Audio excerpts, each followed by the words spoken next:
দেখতে যেমন ভয়ঙ্কর, দংশনটা আরও শক্তিশালী। মাত্র কয়েক মিলিগ্রাম বিষ শরীরে প্রবেশ করলেই নিশ্চিত মৃত্যু। সাপের কামড়ে মৃত্যু ঠেকাতে এবার কৃত্রিম বুদ্ধিমত্তা বা এআই ব্যবহার করছেন বিজ্ঞানীরা। তারা তৈরি করতে যাচ্ছেন নতুন ধরনের অ্যান্টিভেনম। বিশ্ব স্বাস্থ্য সংস্থার হিসেব বলছে, প্রতি বছর প্রায় 54 লাখ মানুষ সাপের কামড়ের শিকার হন। এই ভয়াবহ পরিস্থিতি মোকাবেলায় এগিয়ে এসছেন ডেনমার্কের বিজ্ঞানীরা। প্রকল্পটির নেতৃত্ব দিচ্ছেন নোবেলজয়ী রসায়নবিদ ডেভিড বাকের।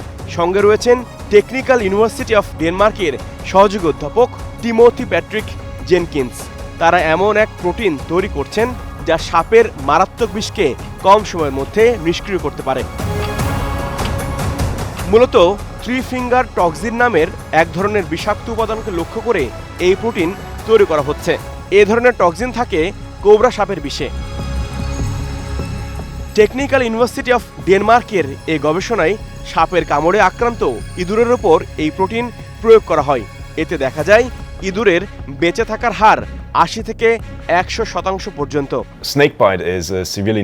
কৃত্রিম বুদ্ধিমত্তা বা এআই ব্যবহার করে প্রোটিন ডিজাইন করা হচ্ছে। এর মধ্য দিয়ে আমরা শক্তিশালী ওষুধ তৈরি করছি যা সাপের বিষের বিরুদ্ধে সরাসরি কাজ করে। আশা করছি এইভাবে এমন এক অ্যান্টিভেনম তৈরি হবে যা প্রচলিত যে কোনো চিকিৎসার চেয়ে বেশি কার্যকর হবে। বিজ্ঞানীরা বলছেন, প্রচলিত অ্যান্টিভেনমের তুলনায় এটি তৈরির প্রক্রিয়া অনেকটা সহজ হবে, আর দামও কিছুটা কম। সাপের কামড়ে অসংখ্য মানুষের মৃত্যু হয়। এই সমস্যার সমাধানে নতুন উপায় খুঁজে বের করার চেষ্টা করা হচ্ছে। আশা করা হচ্ছে আগামী 5 বছরের মধ্যে আমরা ক্লিনিক্যাল ট্রায়াল শেষ করতে পারব।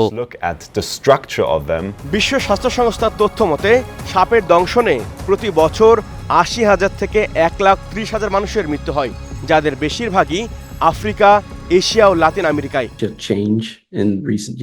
সাপের কামড়ে যারা ক্ষতিগ্রস্ত হন তাদের বেশিরভাগেরই পরিবারের উপার্জনে একমাত্র ভরসা।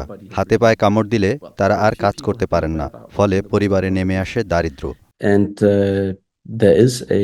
গবেষণা সফল হলে তা হবে সাপের কামড়ের বিরুদ্ধে এক যুগান্তকারী পদক্ষেপ, এমনটাই মনে করছেন বিশেষজ্ঞরা। HROV, star news.